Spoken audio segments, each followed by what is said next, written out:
Hey, what's going on, guys? It's Eric here and welcome back to the channel. I hope you guys are having a great day and are doing well.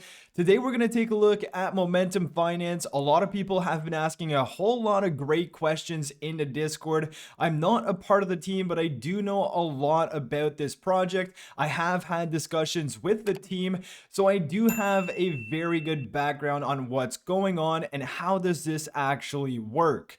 So again, if you have any questions, I definitely recommend going into their Discord and asking anyone there. They are super transparent as to what they are doing, but probably the most important question we've seen, and they have done a good job explaining this, is how is this price chart continuing to go up? How is the price of mass going up?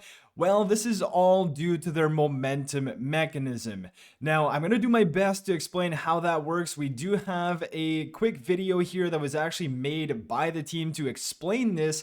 So essentially what happens inside of the liquidity pool, we have 50% mass tokens and 50% BUSD tokens. Now, if we take a look at Deck Screener, you see here you have about 410,000 of BUSD, and then you have about 260,000 mass tokens, which is worth about 410,000, and in total, these are worth 820,000.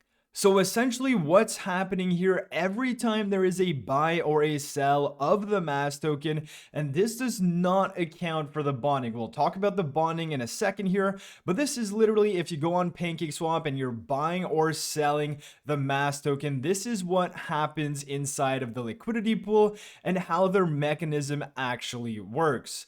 So as we can see, there is obviously some price action inside of the liquidity pool, and it all depends on the actual volume that's traded of the mass token. But as we see, there is obviously, if people are buying mass, there's going to be more BUSD in the LP, and vice versa. If people are selling mass, well, there's going to be more mass tokens inside of the liquidity pool. Now, if we take a look at this specific slide, this is your liquidity pool, and here is the example of people selling their mass token into the liquidity pool to retrieve that BUSD. So of course, you understand that if you're selling mass, you want to get BUSD back, and that's exactly what happens. Now, obviously, if you sold your mass tokens, they are going into the liquidity pool and thus increasing the supply or the amount of mass tokens inside of that liquidity pool. So what this momentum mechanism does is, if we continue playing this video, it's actually going to go and burn the newly acquired mass from the person's sell in the liquidity pool. It's going to go ahead and burn that in order to maintain the balance between mass and BUSD. Now, you can also go on to BscScan and you can see this happen in real time when people are selling the mass token. This total supply is actually going to decrease. So this is where their elastic supply comes in play, because it can either go up or it can either go down. It's not an inflationary or deflationary mechanism. It's simply due to market demand, and it's going to follow what people are doing. So if people are buying or selling, it's either going to mint new tokens or burn tokens. Now, if we go ahead and we take a look at the other aspect of this, where people are buying mass directly from the DEX, this does not account for any bonding, but people using PancakeSwap or Bogged Finance to buy mass directly.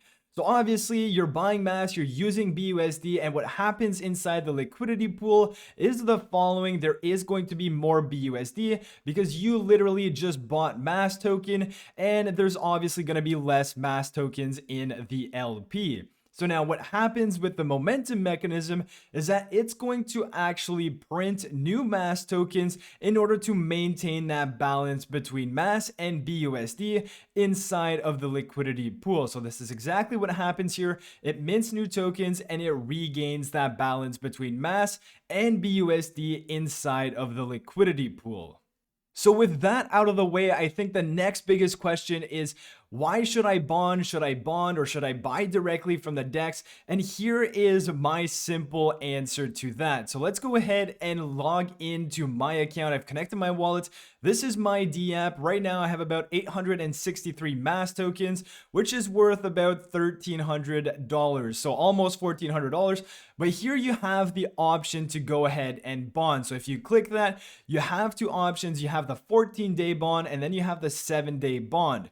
So as we know, there are some taxes on this project, and it's the way it actually makes it healthy. I know some people don't necessarily like taxes, but if you do decide to buy directly from the DEX, you are going to have a 15% buy tax. Now, if you do decide to bond, either you go for the 7-day bond or the 14-day bond, you're not going to have that tax. So you are quote unquote getting a 15% discount because you're not getting that buy tax. So if you do decide to go with a 7-day bond, that's your benefit. You don't get a buy tax, but there is still a sell tax when you do end up selling your mass, and that sale tax is 18%.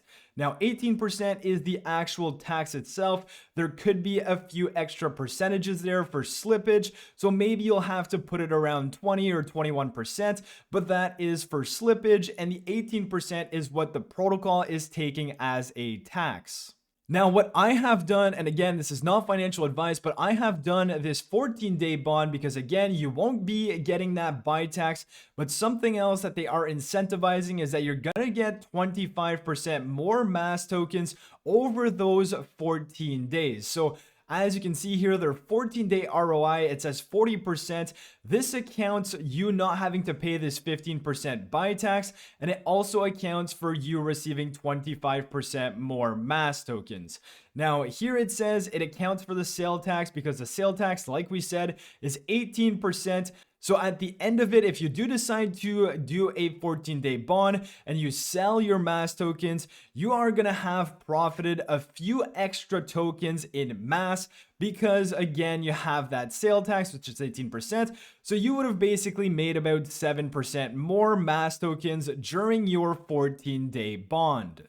Now, here's a great summary of what exactly is happening and how you can do your own calculations behind this. But if we just take a look at the bonding comparison, as we said, you do the 7-day bond, you're not going to be charged that buy tax. If you do end up selling after 7 days, you are going to pay an 18% tax, which leaves you with about 82 mass tokens had you had 100 mass tokens. Now, taking a look at the advantage of that 14-day bond, here we have an extra 25% mass tokens. That's one of the incentives. So instead of having 100 mass, you are going to have 125 mass. But then if you do decide to sell after those 14 days, you are still going to get that 18% tax for selling. But as we can see, 18% of that 125 is actually 102.5 mass. So in the grand scheme of things, you would have had made more mass had you went with the 14-day bond versus the 7-day bond. Now, the next popular question is probably, how do I get BUSD dividends? How is this working? Well, let me tell you, it all depends on the trading volume. So people who are bonding, this is not going to account into these BUSD dividends. It all depends on what's happening on the actual chart. So on the DEX, what's coming in, what's coming out of PancakeSwap, Bog Finance, and these DEXs, it's not going to take into account people bonding. Now, the way to actually earn your BUSD dividends is to hold your mass tokens inside of your wallet. So all of these bonds here are not going to be providing me any BUSD dividends because I do not have these amounts in my wallet. So as we can see, I still have about 167 mass tokens I can claim once this is completely vested. But the balance here of 167 mass tokens is not going to be taken into account in the balance I have inside of my wallet. So I'm only getting BUSD dividends based on the mass tokens I have inside my wallet. Now, of course, this is a proportion of the entire supply of mass balance. So the more mass tokens you have inside of your wallet, the bigger your BUSD dividend is going to be, as well as it all depends on the trading volume. So if we take a look at the chart, if we go back to early parts of November, we can see the volume was around 5K-ish. It was very low, and I wasn't making nearly as much as what I am making now. So I was making maybe about 25 cents per day or so, but as we can see now, the volume has kicked up and I am earning about $5 BUSD per day. And obviously I have a lot more MAS tokens now inside of my wallet than I used to at the beginning of this. So it all depends on one, your MAS balance amount in your wallet, and two, the trading volume that's happening from the DEXs and not the bonds. Now, the next question you may be asking yourself is, what can I do with those claimable BUSD? So what could I do with this $5 roughly? I can go ahead and decide to. This is going to vest over 24 hours. Of course, you're going to have to pay gas fees for that. I'm not going to go ahead and do that just yet. So you can either bond this BUSD for more MAS. I have this one down here that I did yesterday. As we can see, I did it December 1st and it's going to have finished vesting on December 2nd. So once that's done, I'm going to get MAS tokens. I've used my BUSD balance in dividends to get this bond. So you can either bond it or you can claim. And if you do decide to claim, that's going to go directly in your wallet in BUSD. Now, another key point here is if you do have more than one bond and you go claim all, you are actually going to claim this amount in your wallet as well. So if you want to compound your dividends, make sure you compound it before you claim all of your bonds. If not, if you hit claim all, you're going to have claimed your MAS tokens from these bonds, as well as this BUSD amount that's going to go into your wallet. Now, if we continue on and we go on to BscScan, I want to show you guys exactly what's happening when people are bonding. So as we can see right now, there's about 611,000 MAS tokens in circulation. About 750 people are holding this token. So if we scroll down here, we have everything that's happening. So yeah, the claim alls are people claiming their MAS tokens from bonds.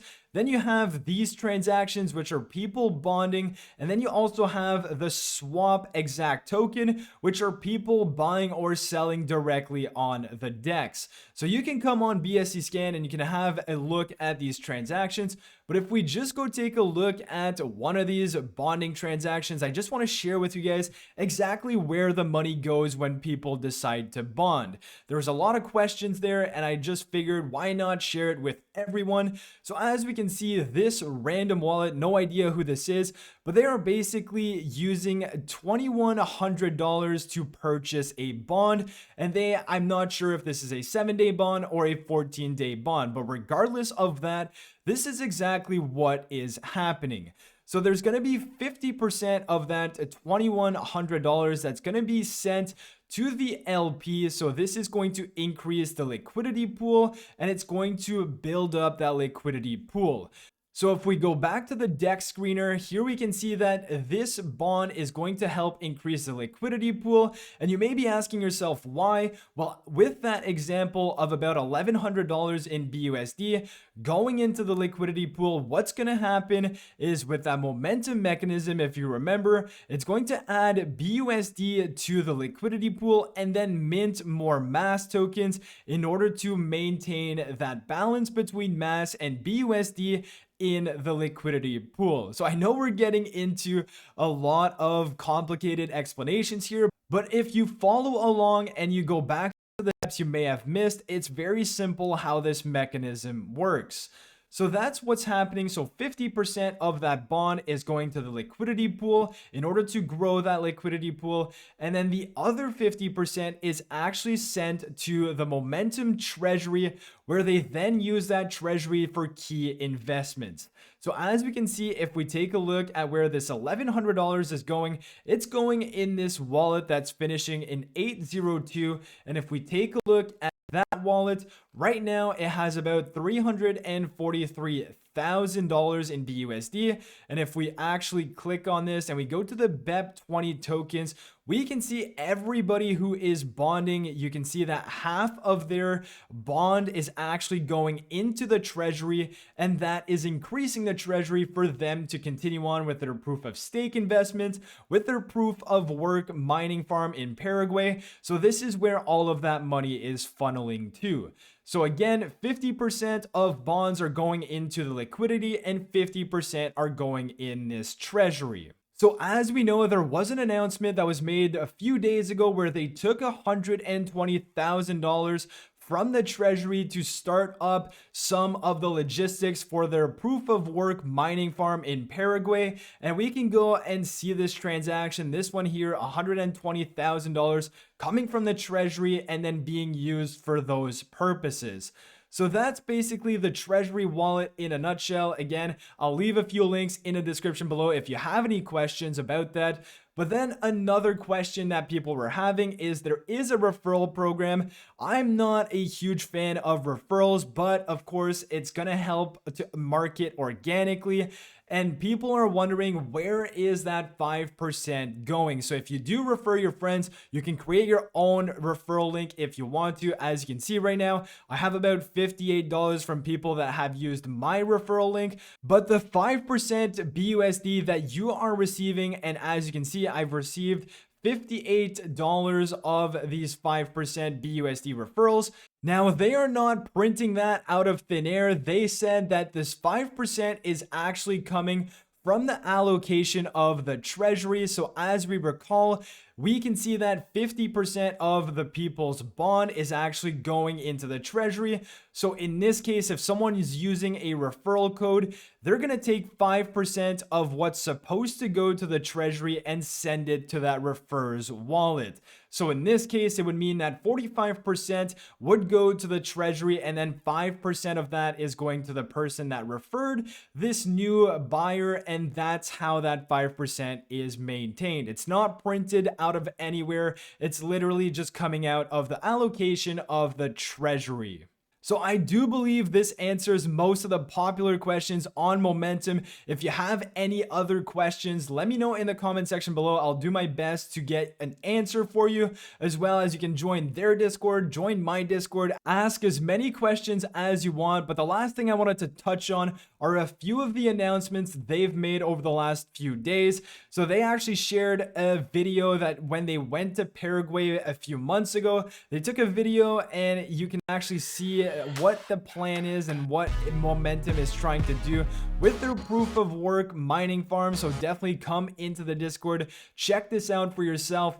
John is basically moving there in Q1 of 2023. So within the next few months, John, the co-founder of Momentum and Alpha Shares, is going to be moving there to oversee all of these proof of work operations. Absolutely great stuff. And they've also went ahead and purchased an AVAX validator yesterday. So if we go into the Alpha Shares Discord, they posted this late last night, but they have secured an AVAX validator node for about $85,000 or 6,500 AVAX, and that's going to be earning them about 7 to 8% APR. But that's obviously one of the ways they're going to be sustaining this project, because they are very clear that you need outside revenue streams to sustain this. Right now, they are building up this treasury with Momentum and with Alpha Shares. So of course, right now we still need some outside revenue sources, but they have plans with their proof of work mining farm, as well as